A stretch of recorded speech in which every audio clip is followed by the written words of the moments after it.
Hoy está con nosotros el doctor Pablo Proaño. Él es abogado constitucionalista, es además vicepresidente de la Organización de Derechos Humanos, Dignidad y Derecho. Somos Radio Quito, la voz en vivo de la capital. Nos escuchan en los 760 de amplitud modulada. Expreso titula: Trump aplica arancel del 10% a las importaciones y Ecuador está en la lista. Ecuador con vulnerabilidad media por incertidumbre global por medida de Trump. Le hemos pedido entonces al doctor Pablo Proaño que nos acompañe, que nos visite a través de un diálogo en la aplicación Zoom, para conocer su apreciación, la que él tiene, la que tiene el doctor Proaño, sobre este proyecto de ley de libertad religiosa que se ha propuesto al interior de la Asamblea Nacional. Una asambleísta del correísmo es quien propone esto. Sin embargo, ha sido desautorizada por Luisa González, presidenta de RC5. Sin embargo, el tema ya ha producido un debate e incluso la Conferencia Episcopal Ecuatoriana ha hecho un pronunciamiento.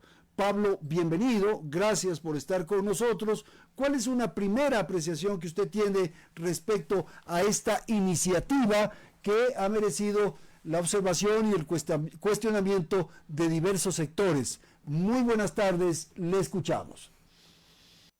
Buenas tardes, estimado Andrés, muchas gracias por la invitación, gracias a todas las personas que nos escuchan. Efectivamente, la libertad religiosa es un pilar de la democracia y no podemos permitir que existan restricciones arbitrarias a este derecho. Sin libertad religiosa, la democracia pierde su esencia y lo que se busca aquí justamente es demostrar que había razones de sobra para el archivo del proyecto de ley.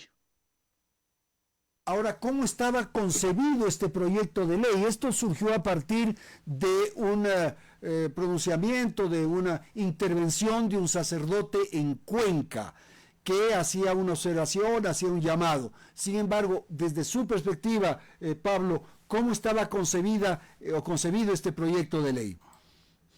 Claro, bueno, en primer lugar hay que entender que el derecho a la libertad religiosa es el derecho que tiene todo ciudadano a buscar la verdad, la felicidad y un sentido de trascendencia. Es un derecho humano fundamental que está consagrado en nuestra Constitución y en múltiples tratados internacionales de derechos humanos. Cualquier regulación sobre organizaciones religiosas debe garantizar que exista una autonomía para ejercer este derecho y que no existan restricciones arbitrarias, porque sin libertad religiosa finalmente no va a haber democracia.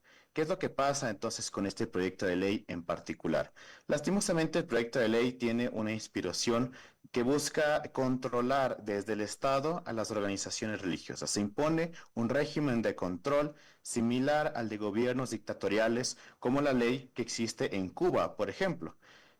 ¿De qué se trata entonces? Impone, por ejemplo, sanciones ambiguas y arbitrarias, mecanismos de control excesivos que limitan no solo a las organizaciones religiosas, sino incluso también a las creencias y a los dogmas que pueden tener estas organizaciones.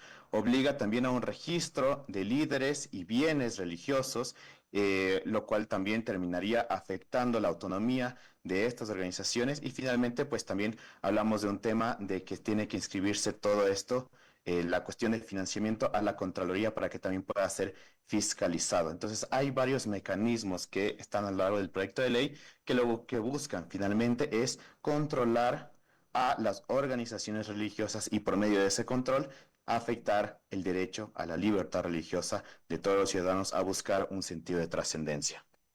Ahora, doctor, y esto se incorpora en una iniciativa, en una propuesta que está en una ley que no tiene nada que ver, o sea, también se quiere poner este tema en un asunto simplemente porque es una fórmula de control, como usted bien ha señalado, ¿verdad?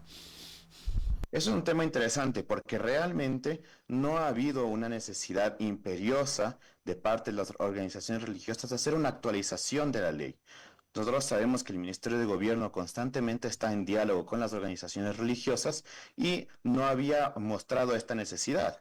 Finalmente, cuando uno revisa el proyecto de ley, las consideraciones que tiene es que es un proyecto que está, entre comillas, desactualizado, como si si hubiera sido una ley anterior, entonces tiene que actualizarse, tiene que modernizarse, tiene que, un poco con esa excusa fue que se presenta el proyecto de ley, pero finalmente lo que se nota es que tiene una motivación también de control.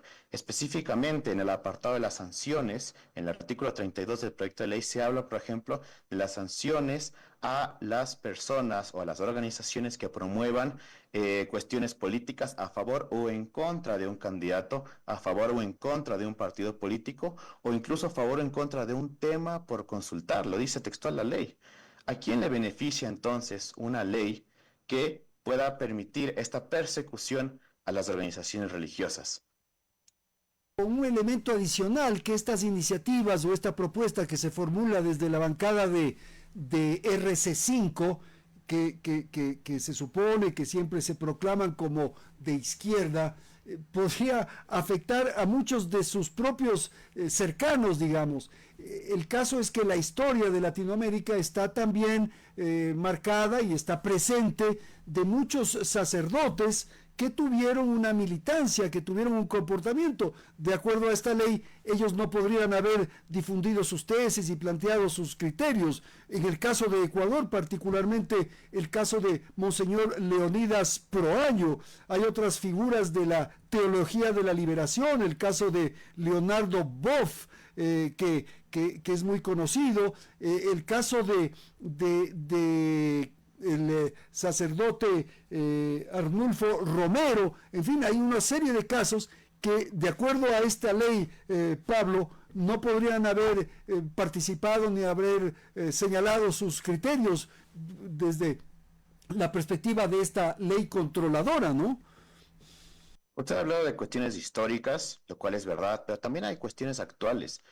En Latinoamérica, en este momento, hay restricciones a este derecho y persecución abiertamente a grupos religiosos en países como Venezuela, Cuba, en Nicaragua más recientemente, de donde han tenido que salir exiliados múltiples organizaciones religiosas, religiosos de todo tipo y rango, de todo credo. Incluso también ha habido detenciones arbitrarias al obispo Álvarez, que se lo mantuvo prácticamente en una cárcel del Estado, precisamente por denunciar las cuestiones del poder.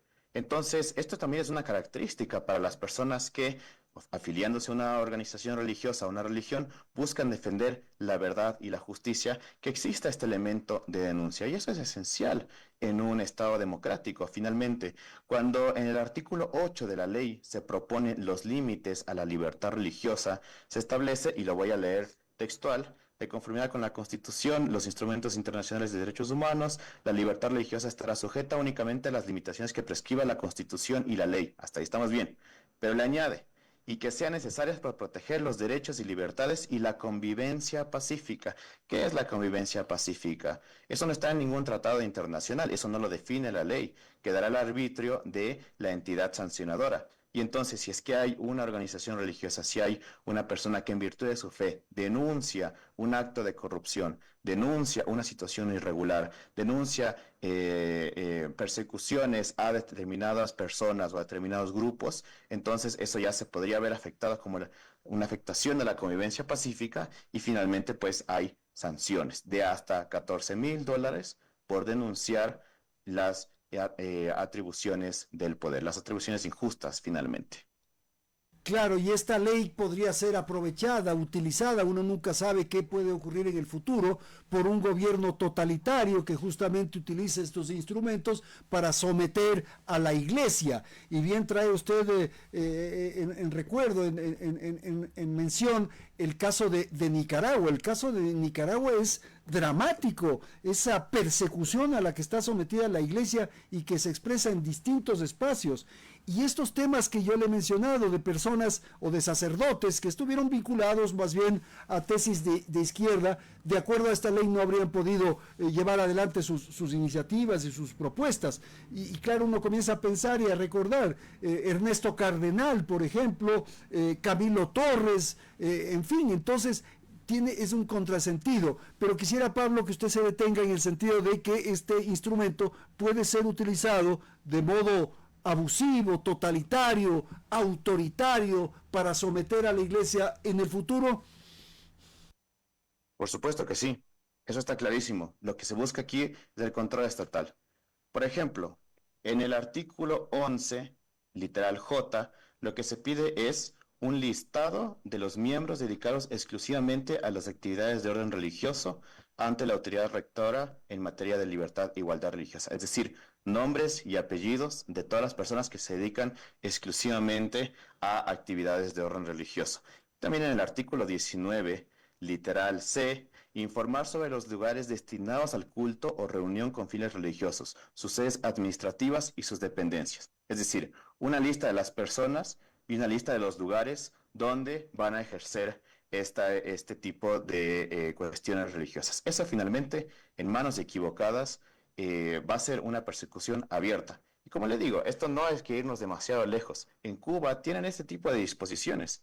La pregunta es, ¿nosotros vamos a promover una ley o unos principios que protejan los derechos de una forma auténtica, o vamos a seguir el modelo de Cuba que lo que busca es justamente tener toda esta información en regla de respecto de las organizaciones religiosas? Perfecto, señor. Muchísimas gracias. Ha sido el doctor Pablo Proaño, abogado especializado en temas constitucionales y vicepresidente de la Organización de Derechos Humanos, Dignidad y Derecho. Pablo, muchísimas gracias. Usted siempre es atento a nuestros llamados y gracias por haber participado y haber dado a conocer sus puntos de vista a través de las ondas de Radio Quito y Platino. Muchas gracias. Muchas gracias, Andrés.